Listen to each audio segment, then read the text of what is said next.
আচ্ছা, লিঙ্কডইন একটি আমেরিকান ব্যবসা বা ব্যবসা এবং কর্মসংস্থান ভিত্তিক অনলাইন পরিষেবা যা ওয়েবসাইট এবং মোবাইল অ্যাপ্লিকেশনের মাধ্যমে পরিচালিত করা যায়।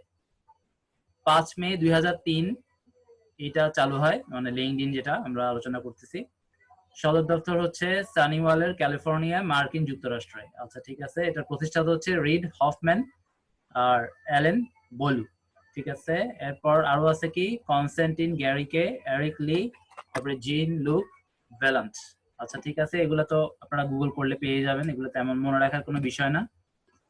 আচ্ছা, এটা মূলত পেশাদার নেটওয়ার্কিং এর জন্য ব্যবহৃত হয়। এতে নিয়োগকারীরা চাকরি পোস্ট করে এবং চাকরি প্রার্থীরা তাদের সিভি পোস্ট করে। তাহলে আপনারা বুঝতে পারতেছেন এখানে সবাই প্রফেশনাল, এবং এখানে যারা আসে তারা হয় কাজ দেয় নয় কাজ করায়, মানে একই কথা ঘুরে ফিরে।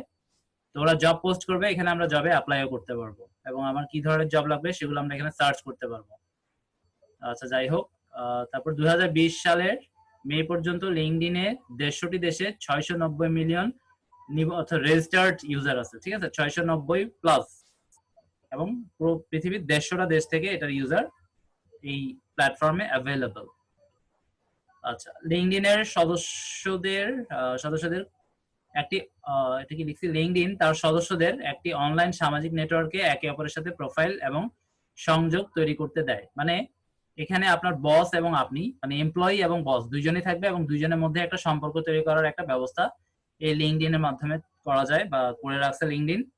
এখানে কিন্তু আমরা ফেসবুক বা অন্যান্য যে আদার সোশ্যাল মিডিয়া আছে সেই সব প্ল্যাটফর্মের মতো কিন্তু এখানে আমরা কেউ সেলফি দিই না। যখন যেটা মনে হলো তুলে ঠুস করে দিয়ে দিলাম, এরকম কোনো সুযোগ এখানে নাই। যদি এরকমটা কেউ করতে চায় সে লিঙ্কডইনে বেশি দিন থাকতে পারবে না, কারণ লিঙ্কডইনের অ্যালগরিদমটা আমরা একটু পরে আলোচনা করবো। এটা যদি বোঝা যায় তাহলে ওই ধরনের কাজ কেন হয় না এটা আপনারা ক্লিয়ার হয়ে যেতে পারবেন। আচ্ছা, তাহলে এখানে লিখছি সদস্যরা যে কাউকে সংযোগ হওয়ার জন্য আমন্ত্রণ জানাতে পারবে। এখানে আপনার কে কোন লেভেলে আছে এত কিছু দেখার দরকার নাই, যেহেতু